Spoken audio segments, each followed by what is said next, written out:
Hello there. Happy New Year. Merry Christmas. If you're coming back from a previous video, I took my 98cc off of my Red Riddler and put a 79cc in it for the meantime, just to get me riding around locally in my little neighborhood. It's done great. It is a little bit lacking power, but it was doing a lot better than a 98cc with 50 psi as its compression. However, I have not made a video or did not want to be willing to make a video of me disassembling this engine and seeing what was wrong with it. I will post some pictures here, this general time span, of what was wrong with the engine and why it was causing a 50 psi reading. To put it simply, it was rings and valves that weren't seating properly. This was causing the engine to have very weak compression. Reusing the head was out of the question. It was destroyed in the process of overheating and carbon deposits getting all over into the spark plug, in between the valves, and the valve seats. I have done some things to the engine. Some of them are pretty sinful because I can't really get parts for this engine. The correct answer is to buy a new engine and put all the bolt-on parts back on. The cylinder was pretty scored due to some carbon buildup that was being built inside the combustion chamber.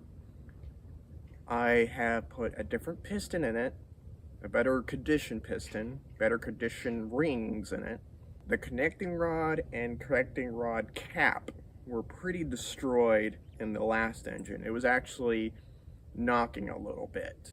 The whole connecting rod, piston, and rings are not with this engine. I don't know what to say. It's like they're not broken into the cylinder. So this is what I'm doing right now, is doing a break-in period. I'm going to start the engine. I'm going to run it about 3,000 RPMs for about 20 minutes.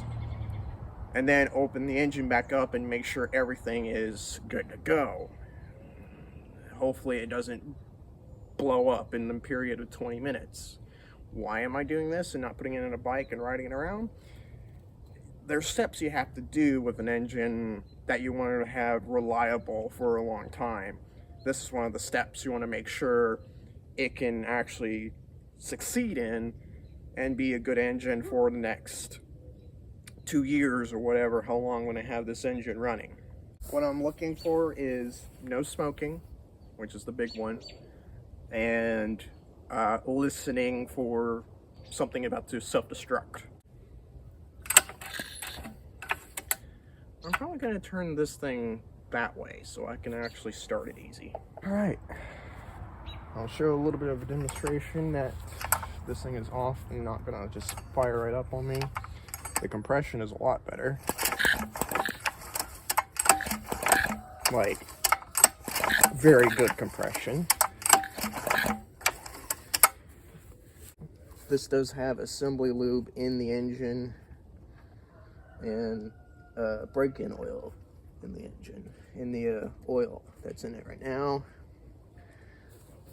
To save you about 15 minutes of unnecessary content for you to watch, I'm going to skip to the part where the engine actually was running properly due to me having some kind of intake leak of some kind, and the engine was running erratically.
carburetor needs to get cleaned because it no like this carburetor.